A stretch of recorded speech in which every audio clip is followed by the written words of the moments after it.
lulusan pondok pesantren, mereka ini juga doktor dari perguruan tinggi Islam negeri. Ketika saya ajak mereka ketemu, saya tanya mereka, kenapa panjenengan ini mengajak orang untuk tarikus sholat, untuk meninggalkan sholat?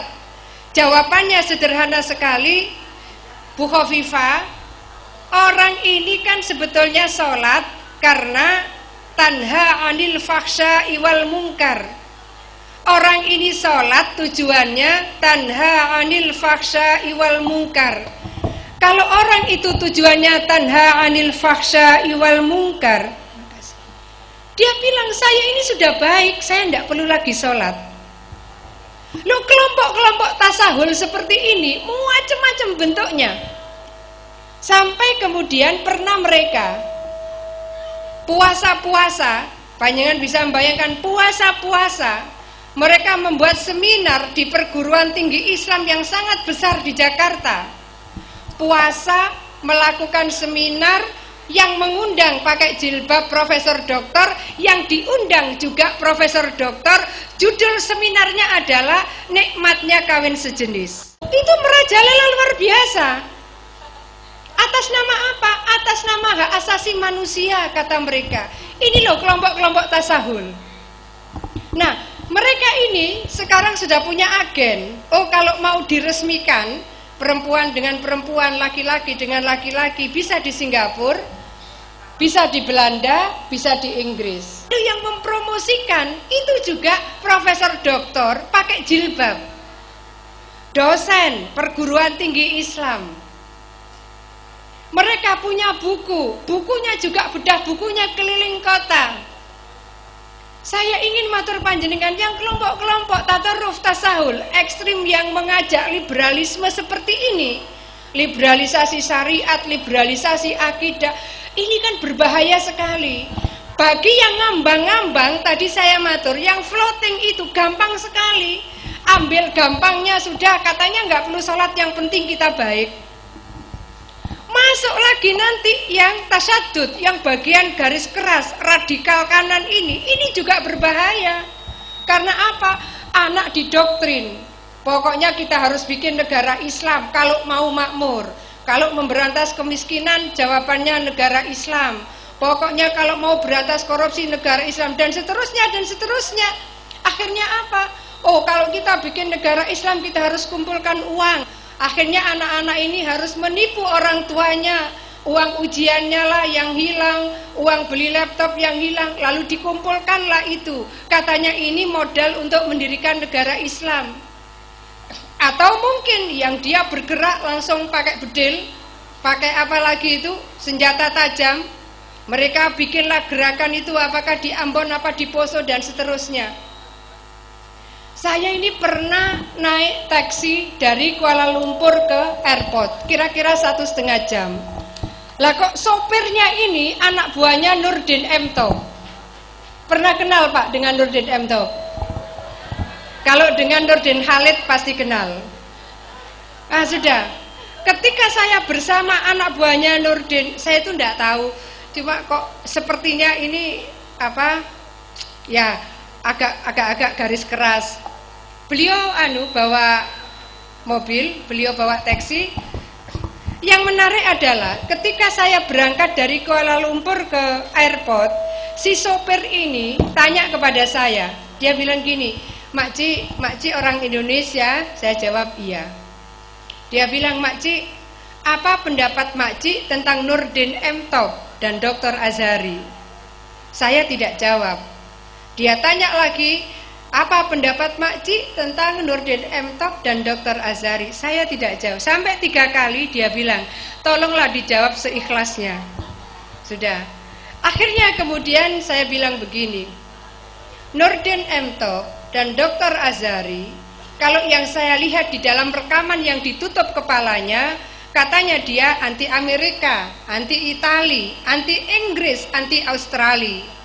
Kalau dia anti Amerika, anti Itali, Inggris, Australia, kenapa yang dibom Indonesia? Kalau dia orang Malaysia, kenapa dia tidak bom Malaysia? Dia tidak jawab itu. Yang dia jawab begini, Makcik, saya pernah di Ambon 6 bulan, saya pernah di Poso 4 bulan. Dia bilang, saya pernah di Argentina, saya pernah di Afghanistan. Dia bilang, saya pernah di Moro, saya pernah di Patani. Moro itu gerakan separatis yang ada di Filipina, Patani itu kelompok separatis yang ada di Thailand Selatan. Jadi orang ini rupanya sudah di Afghanistan, di Patani, di Moro, di Poso, di Ambon. Saya itu dalam hati saya ini sampai rumah apa enggak ini. Sudah. Setelah itu dia menjelaskan, Makcik katanya, orang itu, nah ini jangan diikuti ya cerita orang ini.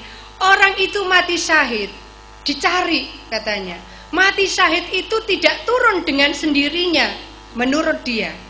Mati syahid itu harus dicari. Dia bilang, waktu saya di Patani, saya di garis depan. Tapi teman saya juru masak, dia yang kena peluru, maka dia yang mati syahid.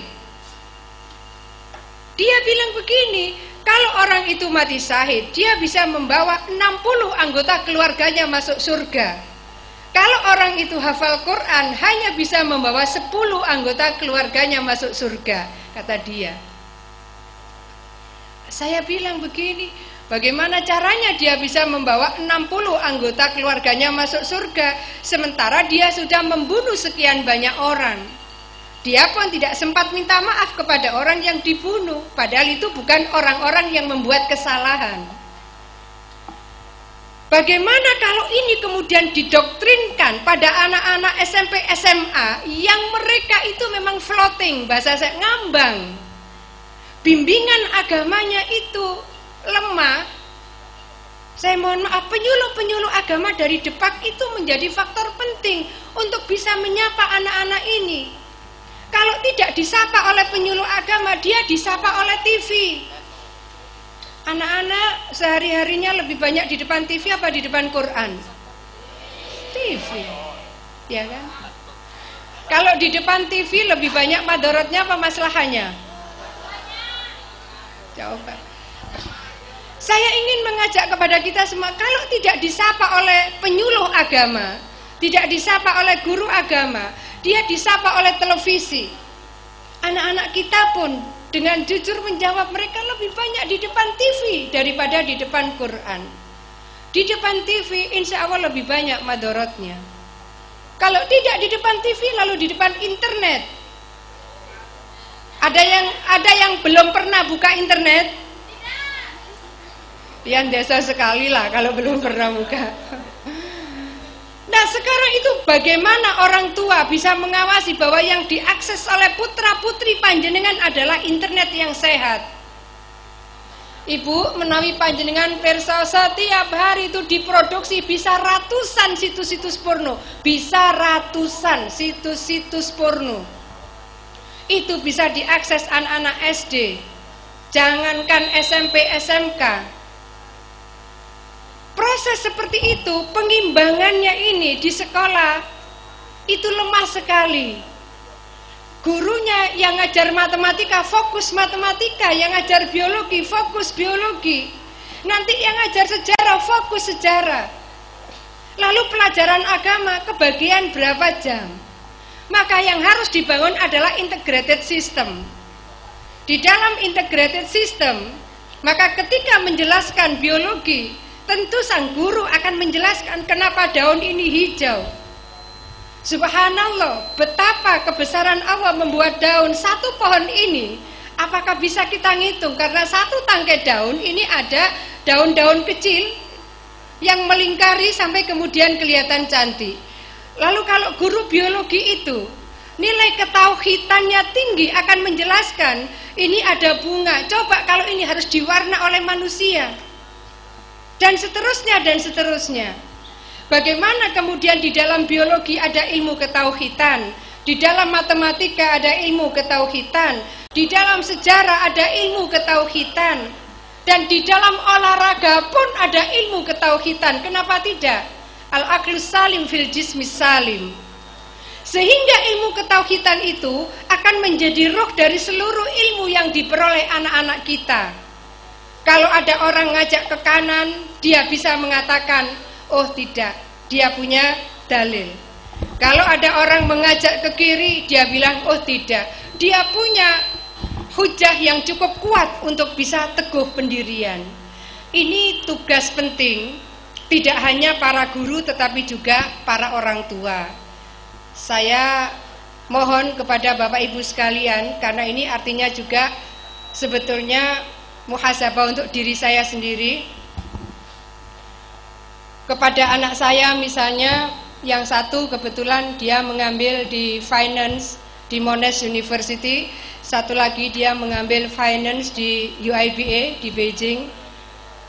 Saya sampaikan kepada anak saya, tidak ada yang bisa monitor anak saya ngaji apa tidak, karena dia di asrama, di perguruan tinggi, saya sebut saja sekuler.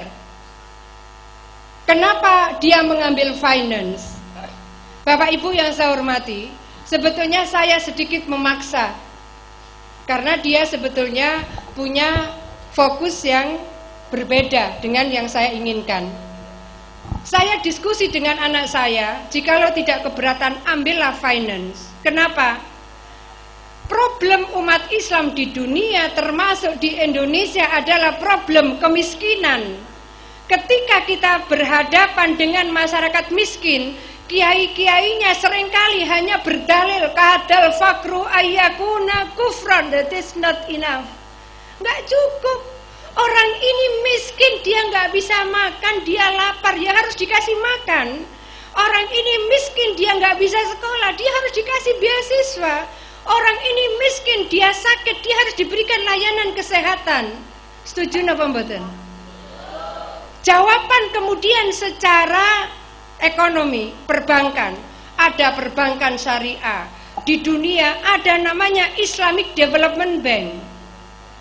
Saya kebetulan April kemarin umroh. Ketika saya di hotel, ada teman dari IDB datang. Saya tanya, Pak IDB, saya bilang gitu. Anak saya kebetulan saya minta mengambil finance, fokusnya dia adalah Islamic Banking. Saya minta, nak bagaimana? Dia bilang, Bu, satu kelas 23 Islamic Banking. Dari 23, 3 saja muslimnya. Saya ingin matur panjenengan, ternyata di IDB sama. Jadi ahli finance, Islamic Development Bank, Bank Pembangunan Islam yang ada di Jeddah, itu ternyata ahli keuangannya juga, sebagian besar itu minhum. Jadi coba bayangkan kalau umat Islam ini lalu secara ekonomi kedodoran, oh gampang sekali, mau bikin Mesir ambruk, bikin Yaman ambruk, bikin Syria ambruk, karena tahu kelemahan kita, kelemahan umat Islam di dunia termasuk panjenengan sakit tanglet. Ini ada bank titik-titik syariah, bank titik-titik syariah, bank titik-titik syariah. Tanyalah ke dalam ahli finance-nya, rata-rata bukan orang Islam. Nah, saya tanya kepada anak saya, kenapa 23 murid, 3 saja Islamnya, 20 itu non-muslim? Ternyata inilah yang menjadi kunci ampuh ketika ekonomi Amerika ambruk 4 tahun yang lalu. Jadi rupanya resep perbankan syariah itu adalah resep yang paling aman untuk pertumbuhan ekonomi di Amerika. Sekarang mereka jiplak. Di Inggris paling gencar, di Eropa juga seperti itu. Mereka memang kemudian masuk ke lembaga-lembaga perbankan kita, ya kita sebutlah bank titik-titik syariah, bank titik-titik, kan semua bank sekarang ada syariahnya. Tetapi ahli finance-nya itu bukan minna. Menurut teman saya, katanya ahli finance yang pribumi itu cuma 5%. Dari yang pribumi 5%, mungkin yang muslim cuma 2%. 0, berapa? Bayangkan. Maka saya harus diskusi dengan, tolonglah nak, masuklah ini, ambil finance, ambil majornya Islamic Banking. Saya harus berdiskusi dengan anak saya, karena dia maunya ambil accountant. Nah, kalau ini saya sampaikan, anak-anak yang sekarang lulus SMP, nanti masuk SMA, setelah itu ambillah ini jurusan di mana kalau mau menyapa kesejahteraan umat Islam, kita mesti punya ahli keuangan Islam, bukan hanya